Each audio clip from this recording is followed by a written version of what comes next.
Welcome to GovCast. I am your host, Managing Editor Amy Kluber. Managing the technologies for internal uses at any agency is no easy feat. And even more complex is when those systems are public-facing. At the Securities and Exchange Commission in particular, a system called the Electronic Data Gathering, Analysis, and Retrieval System, or Edgar, allows the public to receive, process, and disseminate a large breadth of financial statements, all crucial aspects to the overall mission of protecting investors and maintaining our markets. Today, CIO David Bottom, recently appointed to the position, discusses how the agency is thinking about technology, and IT at that, plus his path to the agency from the intelligence realm. David, thanks so much for joining us on the show. I'm looking forward to getting into your role and your path to the SEC. Hi, Amy. Thanks. I'm happy to be here today. So you were recently appointed to your role. What are you responsible for, and what are your priorities? Sure. I started with the SEC in January. So first and foremost, I'm responsible for supporting the agency's mission. To do that, deliver the necessary technology and analytic services that enables the SEC and the people that comprise the SEC to really execute a complex portfolio. So when you think about the broad range of the SEC's mission, informing and protecting investors, facilitating capital formation, making sure that we're enforcing federal securities laws, making sure that we're regulating the securities markets, and then providing data for folks to make educated decisions. All of that is a really complex undertaking, requires technology to make that work for the people that have to execute on that mission, and to make sure we're delivering data not only internally to the SEC, but also to the public. So as the CIO, supporting all of that wide variety of mission, with the necessary technology and the necessary analytics to make sure that the agency functions on a day-to-day basis. What brought you to the agency? I know you have a bit of a private sector background, so what brought you here? I'd come right back to mission. I think the SEC is a wonderful organization. When you think about the broad range of missions that I just talked to, the focus of the agency on the public and making sure that the securities markets are working. When you come right down to it, that's really the foundation for our national security is economic security, and the SEC just plays a key role in that. And that just spoke to me from my background in the Defense Department and the intelligence community, where I was focused on Homeland Security in particular. This is just really an extension of that, and it's an industry I wanted to learn more about, and the people that are at the agency are terrific. So both an opportunity to work with a terrific group of people, learn about an industry that's fundamental to the U.S., and to be able to contribute my skills and experience to that. There are some tangents with your prior role at DHS. What are some things that you think are carrying over from your time at DHS into your current role? Sure. So I think things that carry over from a DHS perspective. When you look at the Department of Homeland Security mission of protecting the homeland, a lot of that carries over. DHS is predominantly a law enforcement organization, certainly comprised of a lot of talented people that work in Customs and Border, Transportation Security Administrations, Immigration and Customs enforcement. Certainly, again, focused on law enforcement and focused on Homeland Security. All of that requires data and technology for those folks to make informed decisions and to protect us.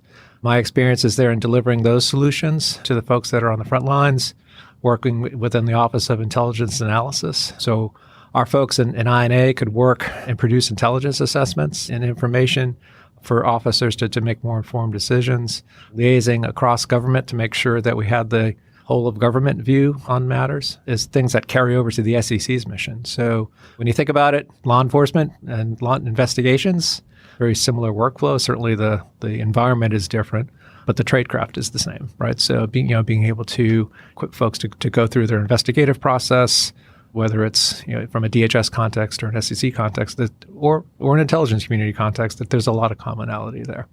Taking into account all these things with the data you're managing and the important role that the SEC has, do you think you have a bit of a unique position compared to the rest of government agencies?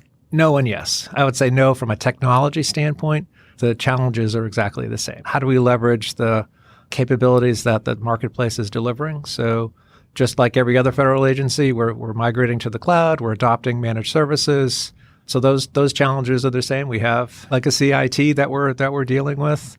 People need to log on every day to be productive. So all of those are the same.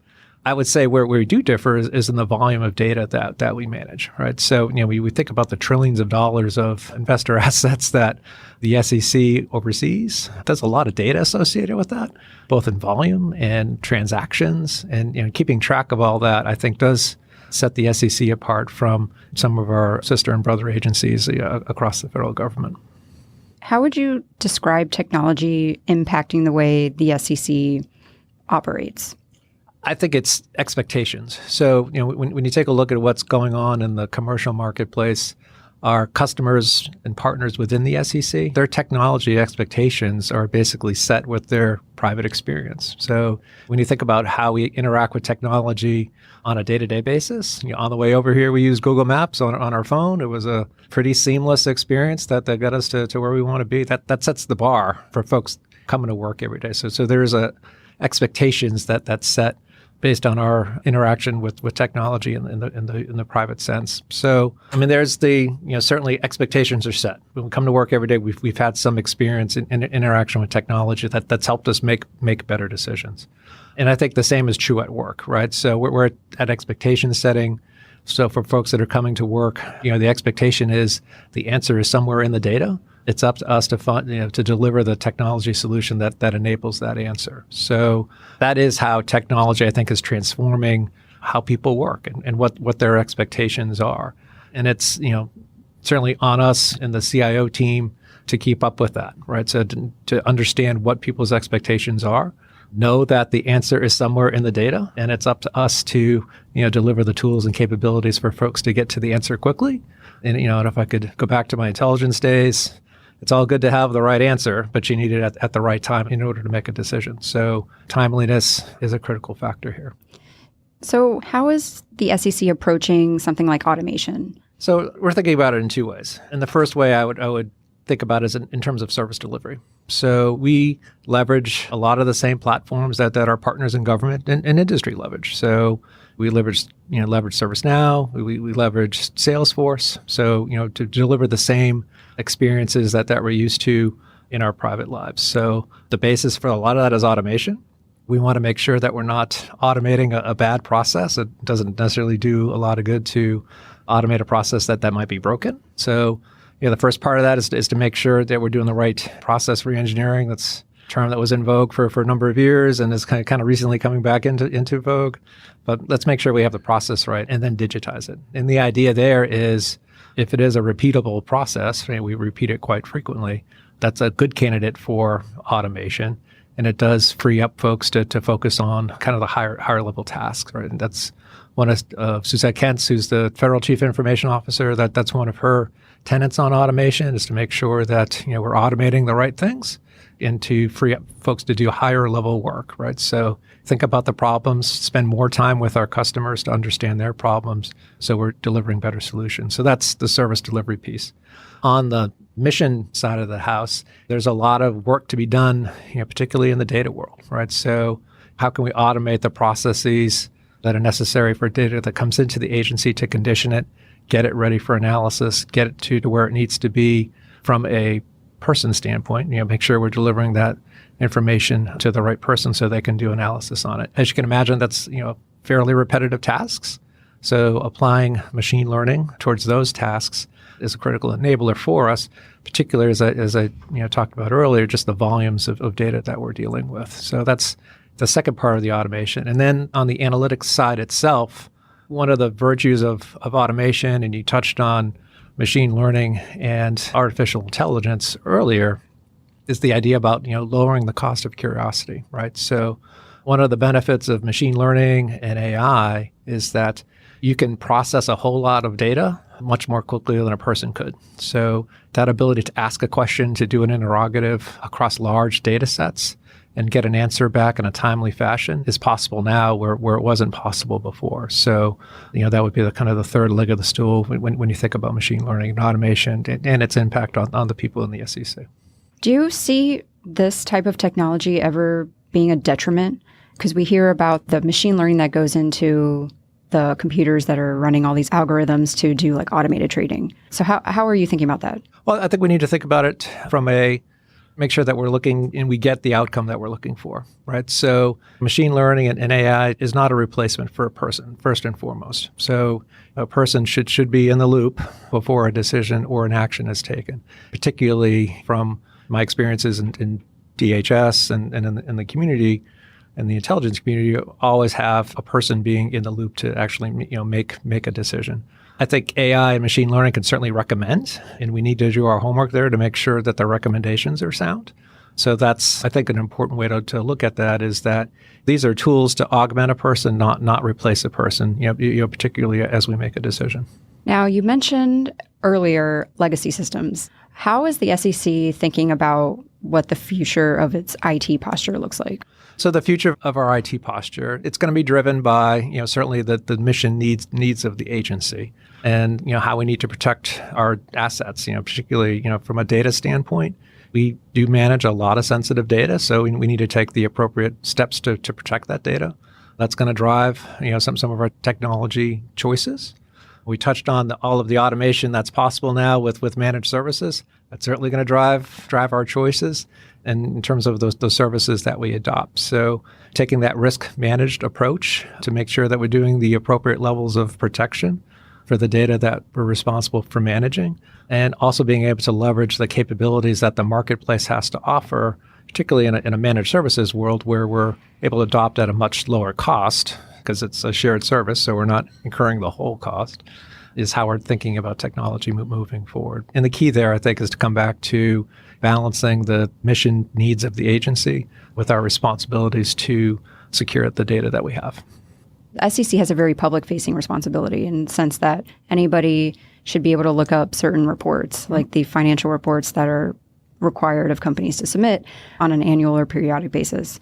So tell me about the Edgar system. Well, I think that's the system that the SEC uses to make sure that the public has access to the information that is publicly available, right? So we want to make sure that investors are educated and they have the data that's necessary in order for them to make informed decisions. And Edgar is the system that we use to execute on that. So when you think about that system and you think about the responsibilities of the agency, all of those come to host in Edgar, right? So a lot of data comes in, right? From companies and filers. A lot of data gets disseminated to the public. So making sure that we're doing the right things in terms of the data being disseminated in a timely way, which is most cases actually, instantaneous when the SEC receives it. It's posted out on sec.gov. All at the same time, making sure that we're taking the appropriate steps to protect that data, but both from an integrity standpoint, make sure that the data is accurate, and to protect the interest of the filers and companies that are trusting us with their data. All of that in terms of people, process, technology, the folks that work on that every day, communicating with filers, communicating with the public, the technology that's used to do that is all really comprised of what we call the Edgar system. So I might think in terms of more of an Edgar capability because there's a significant people part of that when it comes to interacting with other people, whether it's a filer or the public. There's certainly a lot of processing that happens in order to make that happen. And then of course we rely on technology to help us. So I think view it as more of a capability than a system, if that makes sense. Yeah. What are the challenges that have come with how the SEC thinks about the system, especially in the face of technology changes? Technology is constantly changing. How are you approaching the future of that system and how it's working? So I think the mission needs of the agency aren't going to change, right? I mean, of course, they could change if, whatever the administration and Congress opt to do, so that could certainly change. But assuming the mission of the agency doesn't change. So going back to providing investors information, enforcing the securities markets, capital formation, and providing data, which is the last part of the mission set, we're always going to need a capability to do that and to make sure that we're doing it in a fair and secure way and to make sure people have that information. So as we think about the technology and the way forward there's certainly opportunities. So we talked about data implies storage, right? So looking in terms of how we can invest in the right storage capabilities, with an eye towards cost, of course, but to make sure that it meets our availability and performance requirements. So that's one area. Is there a opportunity to, leverage a managed service to do that? Is there an opportunity to look at another capability to do that? So that's, one example from a data standpoint. How users interact with the system, right? So understanding how users are querying and searching, what their desires are, what their feedback is something that we take into account as we think about what the user interface should be. And, oftentimes the user might be another automated query, right, from another system. So understanding what the data and particularly what the timeliness and volume requirements are from our user community, which are, of course, always growing, is an important thing for us to think about as we think about the system, the Edgar system. But also, we need to think about what the impacts are on our networks overall. When we think about bandwidth, that's something that also factors in there. And then make sure that we're always delivering a consistent user experience. So what are the capabilities that we can bring in to make sure that we are delivering a user experience that people expect? What have been some of the major differences that you've noticed in how government approaches technology compared to maybe what you've observed in the private industry? Yeah, I think a couple things to think about there. Different parts of government are going to approach technology in different ways. So when you think about the agencies that comprise our research and development community, that they're going to tend to want to be on more of the leading edge and shape actually industry research and development investments. So be a bit more forward-leaning in terms of the adoption of what I would call almost bleeding edge, maybe leading edge technologies. Other agencies are going to be much more conservative if the requirement is to be up all of the time and there's not a lot of tolerance for downtime or what I would call agile learning or iterative learning. You're going to be much more cautious about the technology services that you bring into the organization and leverage in the organization. Then there are agencies that, depending on what their mission needs are, make sure that we're tailoring technology solutions according to that risk profile. When you think about that, well, what does that all mean in the context of SEC? There's certainly an appetite in the agency for prototyping, right? So where are those things that we could prototype, make targeted, I would call learning investments to see if there really is a return on investment for scaling a particular capability. When you think about what the people of the SEC do every day, that's in the analytics space, is in the data management space, where are those investments that we should make to learn and determine what we want to scale? So being a little bit more leading edge. I wouldn't say we're not bleeding edge at all here, right? But thinking about what those leading edge technologies are in a prototyping phase is certainly critical for us. There are other things that we're going to want to be tried and true, right? I mean, availability and reliability is all. We just touched on Edgar, so we're going to want to make sure that system is up all of the time. We're going to want to be kind of solid on the technology solutions there. And then our primary interface with the public is sec.gov. So we're going to want to make sure that we have, let's say, tried and true, but well understood and tested technology that comprises that's that key service to the public.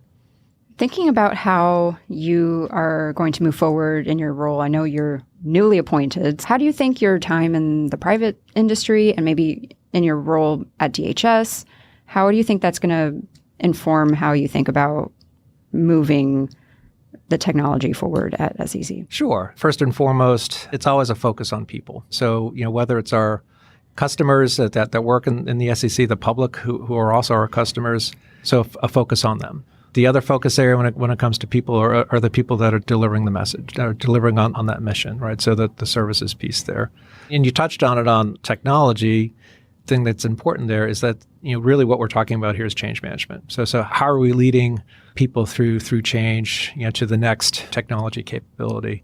Technology is going to continue to change. That's going to be certainly a constant. So the focus for me is working with our customers and the folks within the CIO team that are delivering on that message to make sure that we're implementing that ability to change. So everybody thinks change is great, especially if it's for the other person. And everybody hates their technology up until the time we ask them to change out their technology. So there's a lot of reasons behind that. So working with our customers and building that trust that we can lead them through that change to the things that we need to bring in to the agency, whether it is cloud, whether it is analytics, whether it is machine learning. We need to change on the people that are delivering that, make sure they have the right knowledge, skills, and abilities. So focus on training for those folks and now focus on making sure that once they're trained, that they can go into jobs that they're able to utilize those skills. So tremendous partnership with our HR team within SEC to do that on the people side.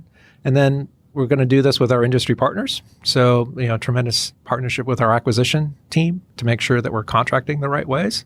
So we're bringing in those services and integrating the two to deliver those technology capabilities to our customer base, as well as, providing the necessary training and change management to them to make them more effective, which is what this really is all about, is what are those key technologies that we need to bring in that are going to augment the agency. The chairman, I thought, as the worked with the other commissioners on the SEC strategy between 18 and 22, you had elevate the agency's performance through analytics and human capital, which makes terrific sense to me. So the work we're doing on technology with our partners, I think, really speaks to that goal. So those are my focus areas, just coming into the job.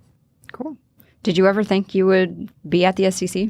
I did not. It's always an opportunity, right? So it was, something that happened at the right time. So, the SEC had a need and I was interested in filling that need. So, it's always good to take advantage of a targeted opportunity. But if you had asked me 2 years ago, no, I wouldn't have thought so. But that's the benefit of being in the right place at the right time.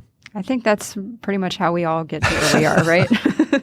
My final question, if you look back on your role, maybe in the next 5 years, and you look back on it today, what would be what you would consider to be mission accomplished?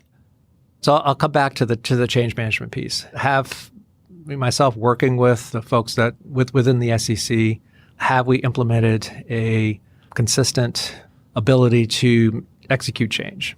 So I think mission accomplished for me in this role is to implement a consistent capability in order to always be able to move the agency forward to the next set of technologies that are really going to enable the agency to be consistently successful. David, thank you so much for joining us on GovCast. This was awesome. I was glad to learn more about the important work that the SEC does and how your previous roles kind of are informing how you approach your new role. Thanks. I appreciate it very much, and I really enjoyed talking with you today.